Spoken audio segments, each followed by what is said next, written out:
The stadium lights burned like fallen stars against the velvet darkness of the summer night. 60,000 voices merged into a single roar that shook the concrete foundations of the arena. Madison Square Garden had witnessed countless legendary performances throughout its storied history, but nobody in that packed venue could have predicted they were about to witness something far more profound than just another concert. The air itself seemed charged with electricity, thick with anticipation and collective breath of thousands who had traveled from every corner of the world for this single moment. In the wings of the massive stage, Michael Jackson stood perfectly still. His sequin jacket caught fragments of light, sending small galaxies of reflection dancing across the nearby equipment cases. His eyes were closed, his breathing measured and deliberate. This was his meditation ritual, the sacred minutes before he transformed from a man into something larger than life. Around him, crew members rushed with practiced urgency, checking cables, adjusting lights, whispering into headsets. But Michael existed in a bubble of absolute calm, an island of serenity in an ocean of controlled chaos. The tour had been grueling. 18 months of constant travel, sleeping in hotel rooms that all blurred together, eating meals at irregular hours, pushing his body beyond what doctors said was humanly sustainable. His manager had warned him to slow down, to take breaks, to remember he was flesh and blood despite what the world seemed to think. But Michael had a different philosophy. He believed the stage was where he truly lived, where he became the truest version of himself, where nothing else mattered except the connection between his soul and the souls of everyone watching. Tonight was special for reasons beyond the venue's prestige. Tonight marked the halfway point of the tour, a symbolic milestone that his team had planned to celebrate. There would be press conferences afterward, interviews with major networks, magazine covers that would reach millions. Everything had been choreographed down to the smallest detail. His outfit had been selected weeks ago, every rhinestone placed with surgical precision. The set list had been rehearsed until each move existed in pure muscle memory. The pyrotechnics had been tested and retested. Nothing was left to chance. But life is a way of laughing at even the most careful plans. Sarah Matthews sat in the third row, close enough to see the stage clearly, but not quite close enough to be part of the front row frenzy. She was a music journalist for a mid-sized publication that was trying desperately to compete with the bigger names in the industry. Her editor had given her a simple assignment: get a story that nobody else had. Find an angle that would make their coverage stand out. Sarah had built her reputation on being fearless, on asking the questions that others were too polite to voice, on pushing past the carefully constructed public relations barriers that separated celebrities from truth. She had done her research meticulously. She knew about Michael's recent struggles with the press, the rumors that circulated constantly, the impossible standards to which he was held. She had read every interview, watched every performance, studied his body language and speech patterns. She considered herself an expert, someone who could see through the manufactured image to the real person underneath. That confidence, that certainty that she understood him better than he understood himself, would prove to be her biggest mistake. As the lights dimmed and the crowd's roar reached a deafening crescendo, Sarah pulled out her notebook. She had managed to bring in a small recording device, hidden carefully to bypass security. She was determined to capture everything, every moment, every nuance. This was her chance to make a name for herself, to write the piece that would define her career. She had no way of knowing that she was about to become part of a story far different from anything she had imagined. The opening notes of the first song exploded through the massive speaker system. Lights erupted in synchronized patterns that seemed to paint the air itself. And then he appeared. Michael Jackson emerged from beneath the stage on a hydraulic platform, rising like a phoenix, his silhouette backlit by flames that seemed to respond to his very presence. The crowd's reaction was primal, a sound that transcended language or culture, pure emotion made audible. Sarah watched with professional detachment, making mental notes about the spectacle, the production values, the calculated manipulation of audience emotion. She prided herself on not being swept up in the hysteria that surrounded her. While others screamed and cried and reached desperately toward the stage, she remained analytical, critical, searching for the cracks in performance, the moments of genuine humanity beneath the choreographed perfection. 3 songs in, during a brief pause where Michael addressed the crowd, Sarah noticed something. Under the intense stage lighting, his skin appeared different from the photographs she had studied. The makeup was visible, the careful construction of his appearance obvious to her trained eye. She scribbled notes furiously, her mind already crafting the angle she would take. She would write about the artifice, the desperate attempt to maintain an image, the apparent insecurity that drove someone to such extremes. She convinced herself this was journalism, that exposing this truth was a duty to her readers. She had no understanding that she was seeing the result of a medical condition that caused him daily pain, both physical and emotional. She had no comprehension of the vitiligo that had stolen the pigmentation from his skin, leaving him with patches that required makeup to even out. She had no awareness of the lupus diagnosis that affected his appearance and energy. She saw only what she wanted to see, only what fit the narrative she had already decided to write. As the concert continued, building toward moments of breathtaking artistry that genuinely moved thousands to tears, Sarah remained unmoved. She was here for a story, not for art. She was here to reveal truth, or at least a version of it. She was here to make her mark, regardless of who got hurt in the process. And she was about to get far more than she bargained for. The concert had reached its emotional peak. Michael had just finished performing a stripped-down, acoustic version of a song about healing and hope that left even the most cynical audience members visibly moved. Sweat glistened on his face under the lights, and his chest heaved from the physical exertion of the performance. This was a planned moment for him to interact more intimately with the crowd, to take questions that had been pre-selected by his team, to create that illusion of spontaneity that required hours of preparation. The stage crew rolled out a simple stool, and Michael sat with an easy grace, grabbing a bottle of water and taking a long drink. The massive screens on either side of the stage showed his face in high definition, every detail magnified for those in the distant seats. His smile was genuine but tired, the smile of someone who had given everything they had and was running on pure willpower and love for the craft. The first few questions were soft, expected. A young girl asked about his inspiration. A teenage boy asked about his dance techniques. Michael answered each with thoughtfulness and charm, making each questioner feel like the most important person in the venue. This was his gift, this ability to make individual connections even in a crowd of thousands. It was why people loved him with such intensity, why they felt they knew him personally despite never having spoken to him. Then came a question that wasn't on the approved list. A technical error, a moment of confusion among the staff, and suddenly a microphone was live in Sarah's hands. She hadn't raised a hand or been selected. She had simply been in the right place when the wrong microphone was activated. For a split second, she could have stayed silent, could have let the moment pass. But ambition is a powerful drug, and Sarah was high on the possibility of her career-defining moment. Her voice cut through the reverent silence like a knife through silk. "Michael, I'm a journalist, and I have a question about your appearance." The words hung in the air, immediately changing the atmosphere from warm to tense. Security began moving toward a position, but Michael raised his hand, gesturing for them to stop. On the massive screens, his expression remained neutral, but those who knew him well could see the slight tightening around his eyes, the barely perceptible shift in his posture. Sarah continued, emboldened by his apparent willingness to engage. "You've undergone obvious changes to your physical appearance over the years. Your skin is dramatically different. Your features have changed. Some people say you're trying to escape who you really are, that you're ashamed of your heritage, that you're setting a harmful example for young black fans who look up to you.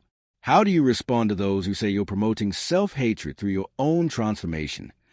The question landed like a bomb in the middle of the stadium. 60,000 people seemed to gasp in unison. The silence that followed was so complete that you could have heard a pin drop from the highest bleacher seat. On the screens, Michael's face was enormous, every flicker of emotion visible to everyone. The people around Sarah began shouting at her, telling her to shut up, calling her names. Security moved in closer, ready to remove her the moment Michael gave the signal.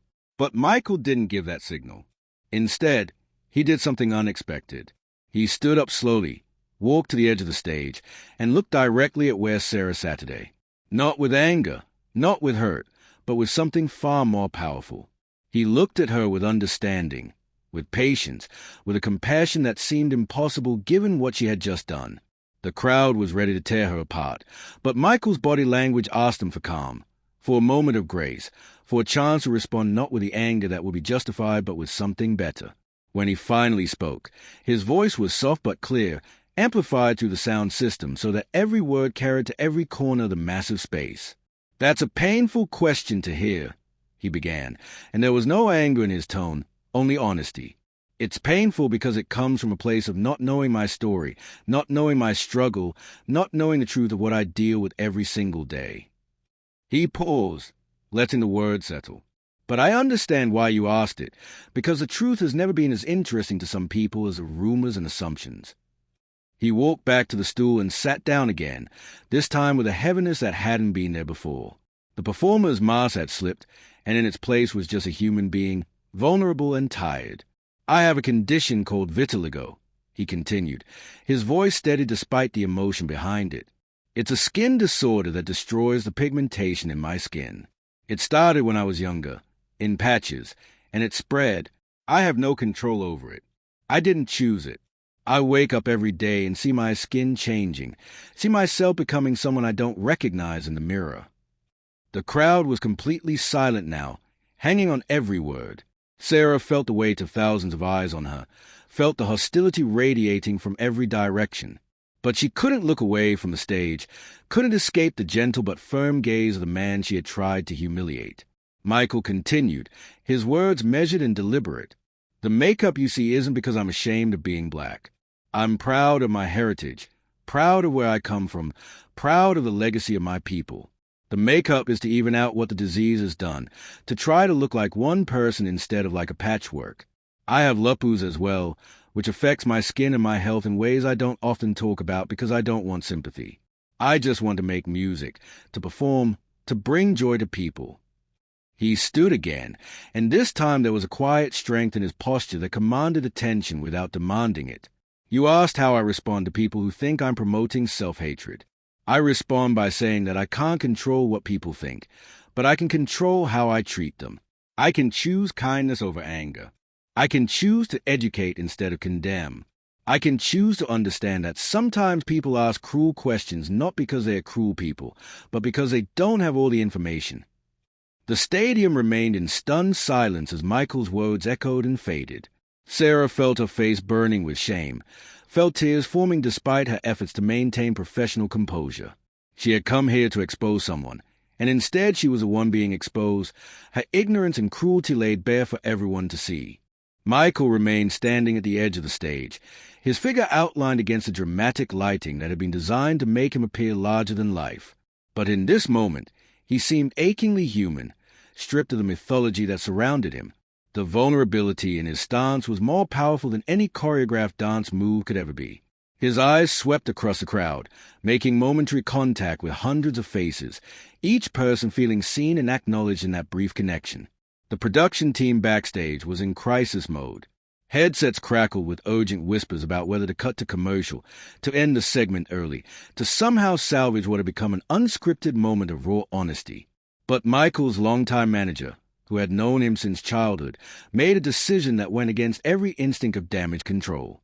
He ordered everyone to let it play out, to trust Michael's judgment, to believe that sometimes the most carefully laid plans needed to be abandoned in favor of authentic human connection. In the third row, Sarah Matthews was experiencing a psychological collapse. Everything she had built her identity around, her fearless journalism, her commitment to exposing truth, her willingness to ask the hard questions, suddenly felt hollow and cruel. She had convinced herself she was serving the greater good, that her aggressive approach was necessary in a world of carefully managed celebrity images. But sitting there, feeling the contempt of thousands and seeing the pain she had caused reflected on screens 50 feet tall, she understood with devastating clarity that she had simply been cruel. The people around her were no longer just angry. As Michael's words had sunk in, as the truth of his medical struggles had been revealed, their anger had transformed into something more complex. They looked at her with a mixture of pity and disgust, as if she represented everything wrong with the culture of tearing people down. A woman in the seat beside her, who had earlier been screaming with joy at the performance, was now openly crying, mascara running down her cheeks as she whispered, "How could you? How could you do that to him?" Michael took a long breath, and when he spoke again, his voice carried a different quality. It wasn't the wounded honesty of his previous words, but something more purposeful, more teaching than defending. "I want to tell you all something important," he said, gesturing to encompass the entire stadium. "We live in a world that loves to judge, loves to assume, loves to create narratives about people without knowing their truth. We see someone who looks different, acts different, lives different, and we make up stories to explain them instead of simply asking them their story. He began to walk slowly across the stage, his movements drawing every eye. I've been in the public eye since I was 5 years old. I've had cameras pointed at me, questions thrown at me, assumptions made about me for most of my life. I've been called every name you can imagine.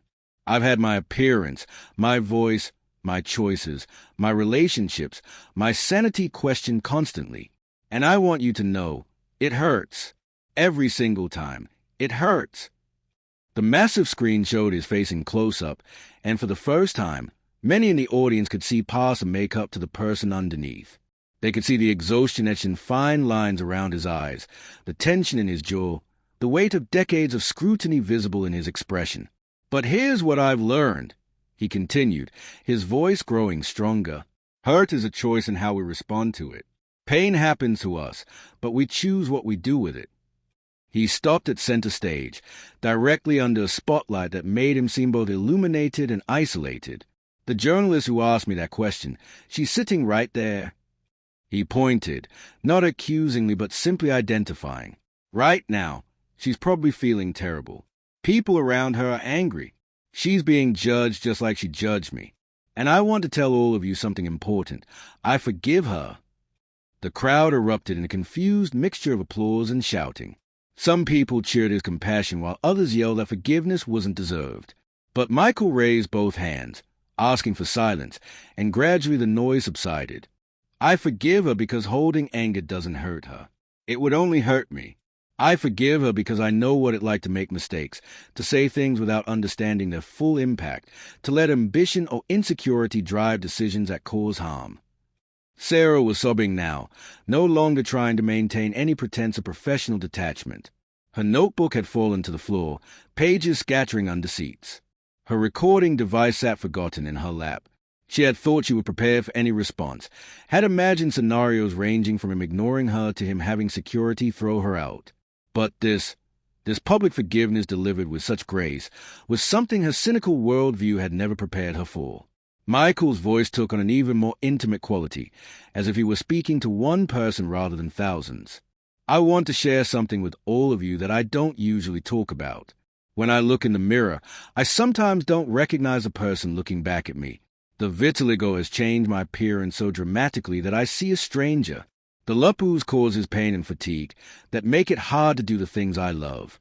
There are days when I don't want to leave my house, days when the weight of judgment and misunderstanding feels too heavy to bear. He paused, and in that pause, you could hear the collective breathing of 60,000 people hanging on his every word. But then I think about you, about all of you. I think about the letters I receive from people who tell me that my music helped them through dark times.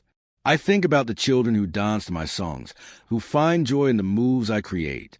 I think about the way music can cross every boundary, every difference, every division, and bring us together in shared humanity. The emotion in his voice was building now, not performative emotion, but the real, raw feeling of someone speaking their deepest truth. That journalist asked me if I'm promoting self-hatred. Let me be absolutely clear. I promote love. I promote understanding. I promote the idea that we are all human beings deserving of dignity and respect regardless of how we look, where we come from, what we believe. My message has always been about breaking down walls, not building them. It's been about healing, not hurting. He walked back to the stool and sat once more, this time with his elbows on his knees, leaning forward in a posture of sharing secrets. Here's what I want everyone to take from this moment. When you see someone who looks different, when you encounter someone whose choices you don't understand, before you judge, before you assume, before you speak words that can't be taken back, ask yourself, do I know their whole story? Do I understand what they are dealing with? Do I have the right to judge? The crowd was completely under his spell now, not as fans worshipping an idol, but as students receiving a profound lesson. We all have struggles that others can't see. We all fight battles that we don't advertise. We all deserve to be treated with compassion and given the benefit of the doubt. That journalist didn't know about my medical conditions because I chose not to make them public. That was my choice, my right to privacy. But her lack of knowledge doesn't make her question less hurtful. It just makes her hurt more understandable. The atmosphere in Madison Square Garden had shifted so completely that it felt like an entirely different event from the concert that had begun just an hour earlier. What had been a spectacle of lights and choreography had transformed into something resembling a massive congregation, a gathering of souls rather than simply a crowd of fans. The technical crew, who had seen Michael perform hundreds of times, stood in the wings with tears in their eyes, witnessing a masterclass in humanity that no rehearsal could have prepared. Michael stood again, moving with renewed purpose across the stage. "I want to do something different now," he announced, his voice carrying a note of spontaneity that electrified the air. "This wasn't planned. My team is probably having a heart attack backstage." A ripple of knowing laughter moved through the crowd, breaking some of the tension that had built up. "But I think this moment calls for something real, something unscripted, something that comes from the heart rather than from a set list." He gestured to his band, giving instructions that confused them at first. There was a brief consultation, instruments being adjusted, a quick sound check. The audience waited in anticipation, uncertain what was coming but certain it would be significant. Sarah, still in her seat despite wanting desperately to flee, felt frozen in place, unable to move as if she were watching her own life play out from outside her body. "I want to sing a song I've never performed publicly," Michael said, returning to center stage. "It's something I wrote during a difficult time, when I was struggling with exactly what we're talking about tonight. I wrote it for myself, as a reminder, as a way to process pain. But I think maybe it's meant to be shared, especially now." The band began playing a slow, soulful melody that started with just piano and gradually built with strings and subtle percussion.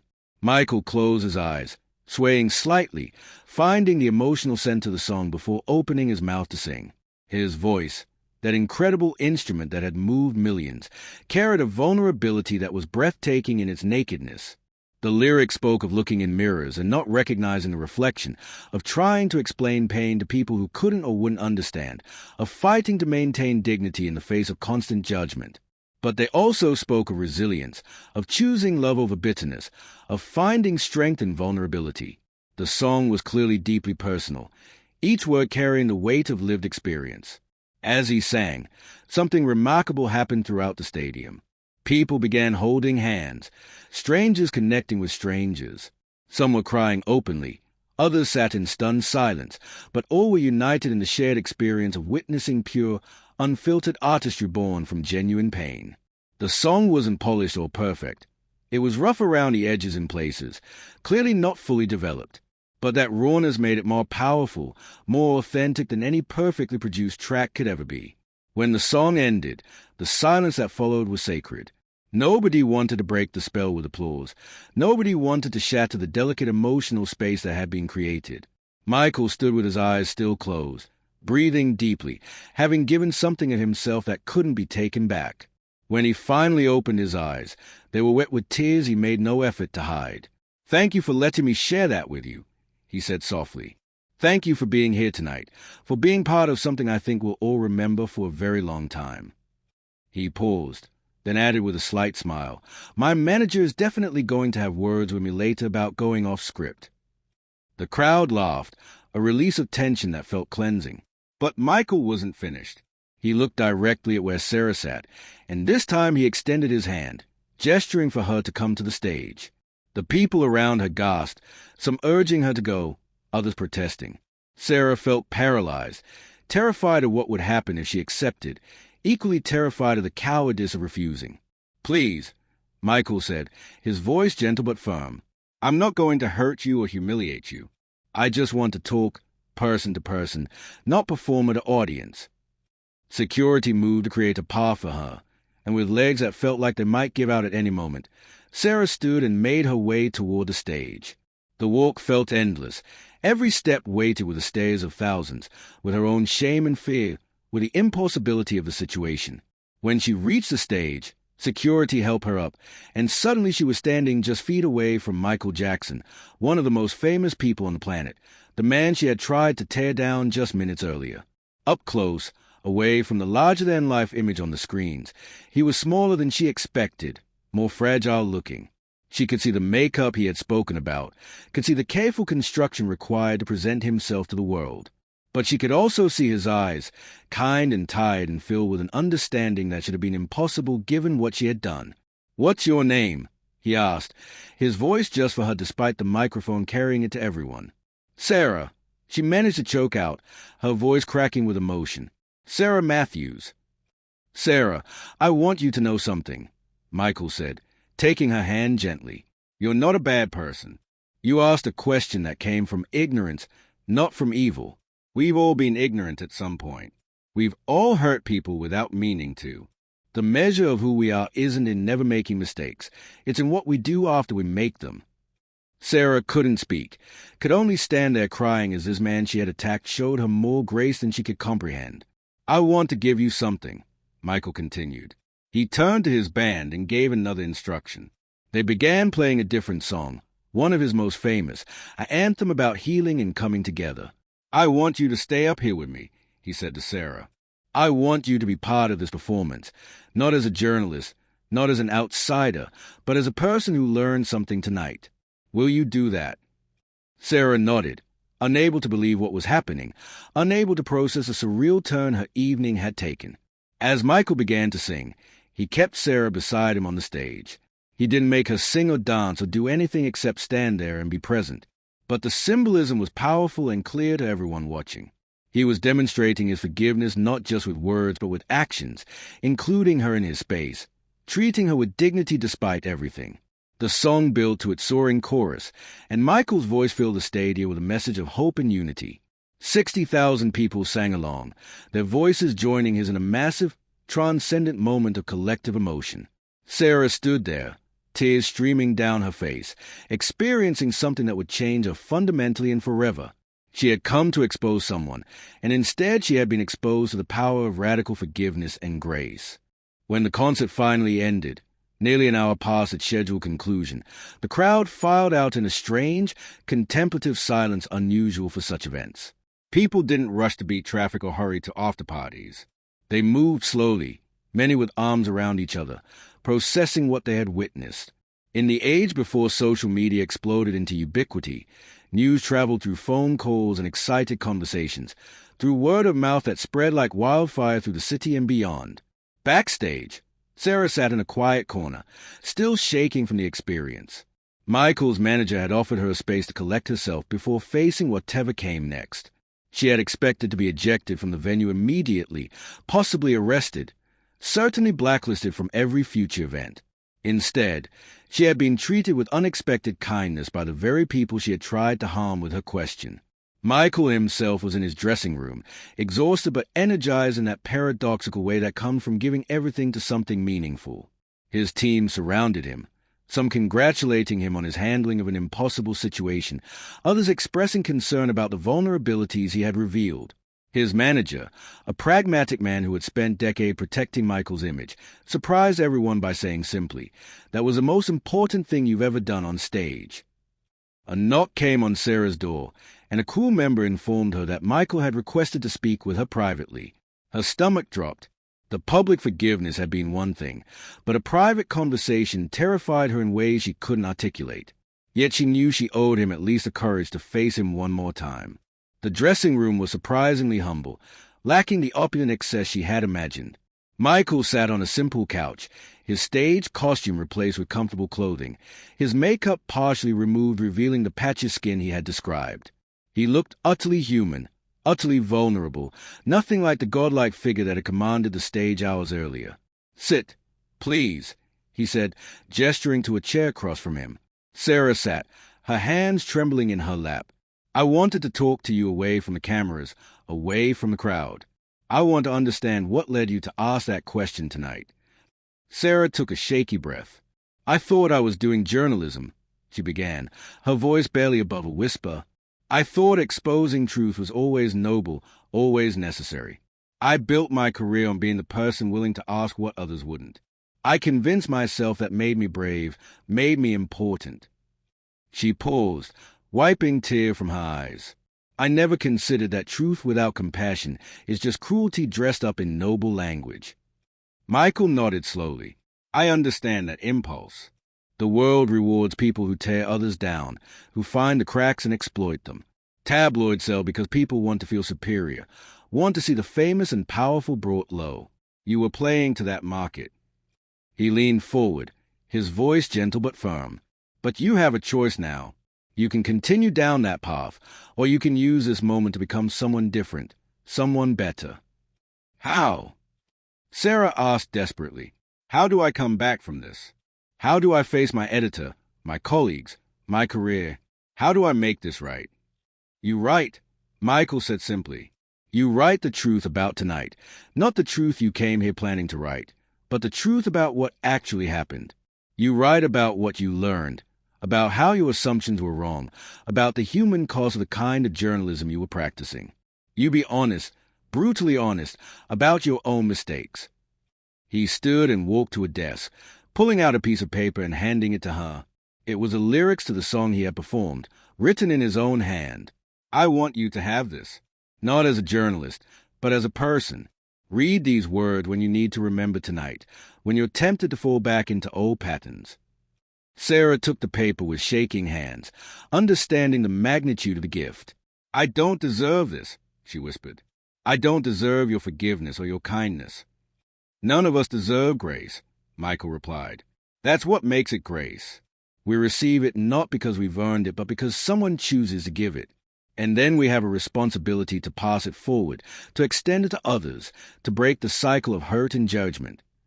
They talked for another hour, a conversation that would remain private between them, but that would fundamentally alter the trajectory of Sarah's life. Michael shared more about his struggles, about the loneliness of fame, about the medical challenges he faced daily. Sarah shared about her own insecurities, about how her aggressive journalism style masked the fear of being irrelevant, about the pressure she felt to constantly prove her worth. When Sarah finally left the venue in the early hours of the morning, she was a different person than the one who had entered hours before. She spent the next week writing and rewriting an article that would become one of the most shared pieces of journalism that year. She titled it The Night I Learned the Difference Between Truth and Compassion, and in it, she held nothing back about her own failures. The article described the questions she had asked, the grace with which Michael had responded, the lessons she had learned. She wrote about vitiligo and lupus, educating her readers about conditions they likely knew nothing about. She wrote about the cruelty of assumption, about the damage caused by judgment without understanding. Most importantly, she wrote about forgiveness, about being shown mercy she didn't deserve and the transformative power of that experience. The response was immediate and overwhelming.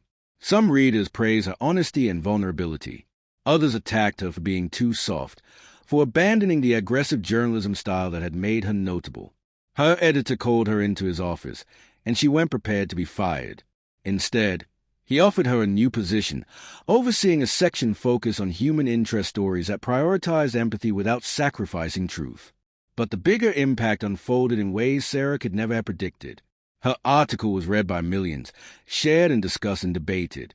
It sparked conversations about how we treat public figures, about the responsibility of journalists, about the culture of tearing people down for entertainment.